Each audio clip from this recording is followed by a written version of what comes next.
Hey, I'm RC and welcome to the episode 9 about creating a game in HTML5. So if you haven't watched the last episode, then I would highly recommend you to do so by clicking the annotation on the screen.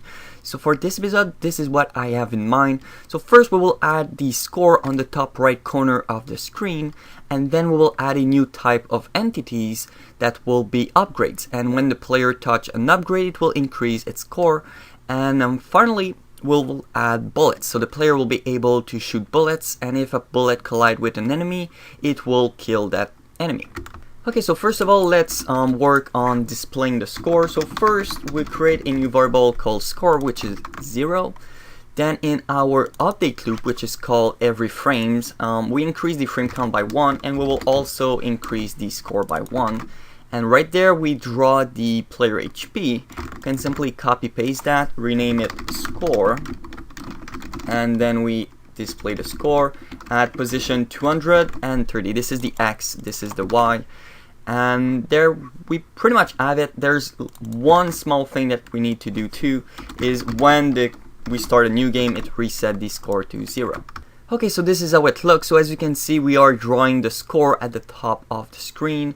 And now it was pretty easy to add. So the next thing we will add is upgrades. So every, let's say, 4 seconds, there will be an orange dot that will appear. If the player touches that orange dot, then he will receive a bonus to its score. So let's work on that.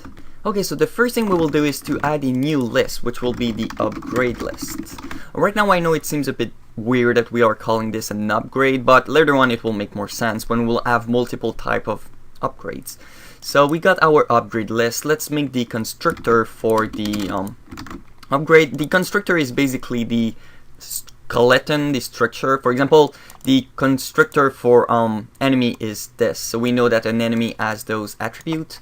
And now for our upgrade, this is the attributes it will have. So exactly the same. We will change absolutely nothing except this, that will be orange. We could change enemy 3 by upgrade, but it changed absolutely nothing. It's a local variable, it could be whatever, and it will still work. And right there we need to rename this to upgrade list.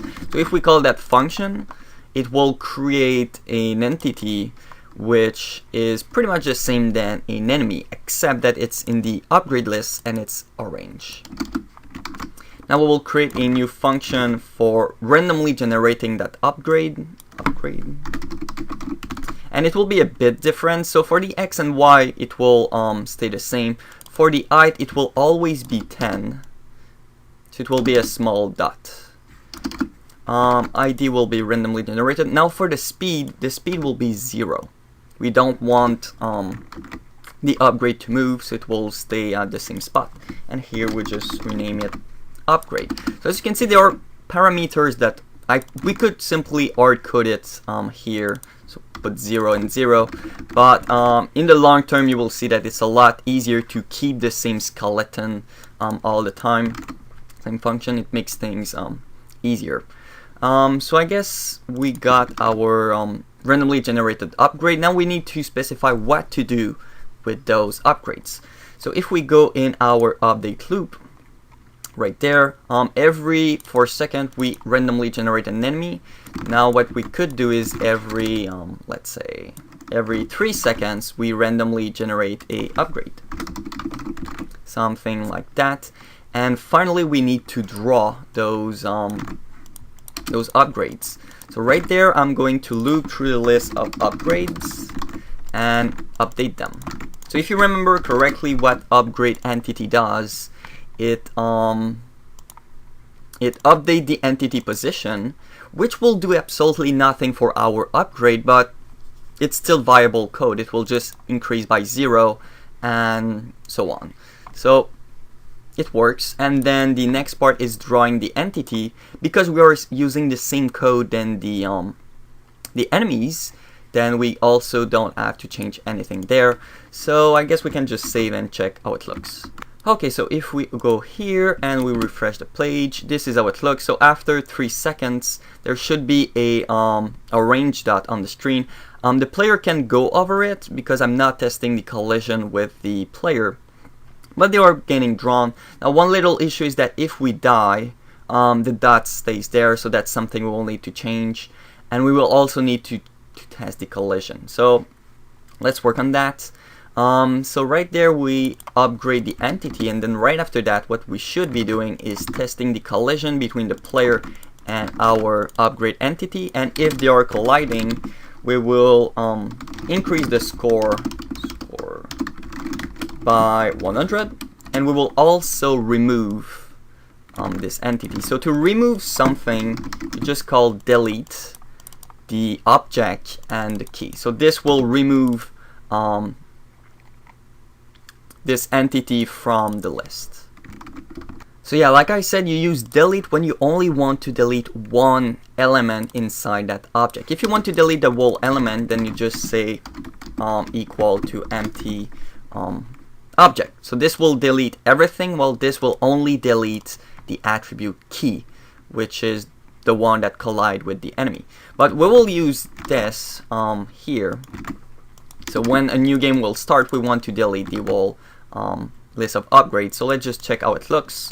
Okay, so this is how it looks. So we got our orange dot. If I touch one, then my score increase by 1000 and the dot disappear. And if I suicide myself, then all the dots are gone. So it's perfect. Okay, so now what we will do is to add bullets to our game, so projectile that the player shoot.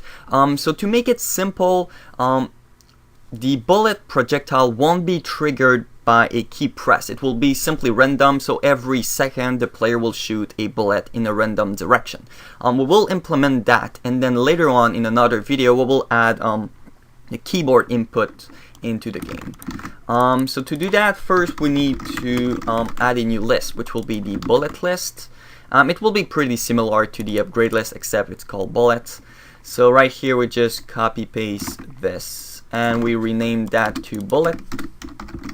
There we go. The color will be black instead of orange, and we will want to add it to our bullet list.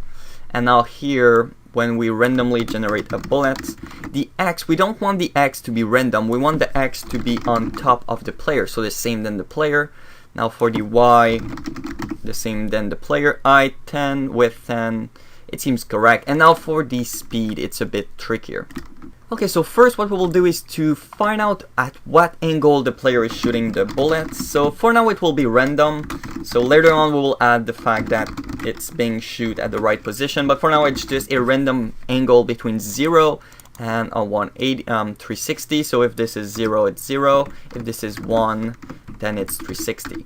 And then for the speed X, it's simply mat cost of the angle. If you have done some trigonometry, you know what I'm doing. If you have not, then go find a little tutorial about that. So if you do the cos of the angle, it will give you the speed X, and if you do the sin of the angle, it will give you the speed Y. Now it should be working in theory, but in reality it does not work, because computer expect you to use radian angle, and what we are using here is degree angle. So degree range from 0 to 360 to do a full circle, while in radian it's 0 to 2 pi. So what we need to do is to divide it by 180 and then multiply it by pi. This is really complex, I know, but if you don't understand, just do that. You only have to do it once and everything will work. And then we'll rename that to bullet. And I guess that's pretty good. Now the next step we will need to do is to randomly generate them. So let's say every second, so every 20 frames, and this is 3 seconds, we will randomly generate a bullet. There we go. And then we need to draw the bullet. That's another thing. So we will loop through every bullet in the bullet list. And we will upgrade the entity, so update the position and then draw the entity. Okay, so this is how it looks so far. So as you can see, every second the player is shooting a bullet in a random direction. We can also touch the upgrade to increase our score. So I guess that will be pretty much it about this video. I hope you liked it. And in the next episode, what we'll do is we will add a logic for the bullets. So right now when the bullet touch an enemy, nothing happened, but what we will do is that the enemy will disappear. We will also make it so when the game reset, the bullet disappear, and we'll also add a timer to the bullets, because otherwise they stay on the screen forever. So thanks a lot for watching, and see ya!